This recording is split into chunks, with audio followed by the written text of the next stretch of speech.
Thomas O'Halloran's senseless death in Greenford. My first thoughts were, how callous and disturbed can humans be? A man on a mobility scooter is no threat to anybody. Why so brutal? Only to realise I knew the alleged accused some time ago. I said knew because I clearly don't know him anymore. He was released from custody no more than 3 weeks ago.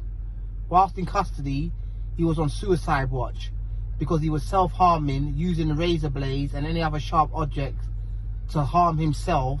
He also threatened prison officers who were so terrified to go into the cell and get the prison shank, they had to go to another inmate who is a relative to the accused to assist them. They asked him to go into the cell and get the weapon because he's a family member. He agreed and assisted, thus risking his own life in the process. HMP Wood Hill. I am not making excuses for his actions. I'm asking, what is the system in place for if it will not do what it's meant to do? He clearly needed and still needs help, but he was released without any serious support. That's a fact. The system has failed Thomas O'Halloran, failed the community, and failed Lee Bayer. The problem we have here is you don't send someone with mental health issues to prison for treatment. Likewise, you would not send a sane offender to a mental health institution, i.e. one is a penal and punishment and one is treatment.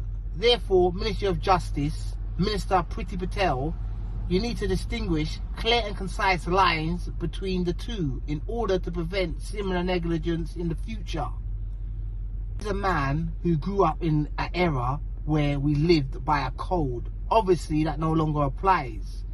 His brother, Marcus Pierre Bayer, aka Cacus, also known as Fatty, police supergrass from South Acton, contributed to his brother's mental state. I say this because due to his actions, no one Lee grew up with will no longer deal with him because of his brother's supergrass status, leaving him without any support mechanism, leading to a mental breakdown. How does a system differentiate from a criminal and someone who needs medical help? Putting someone in prison does not rehabilitate them.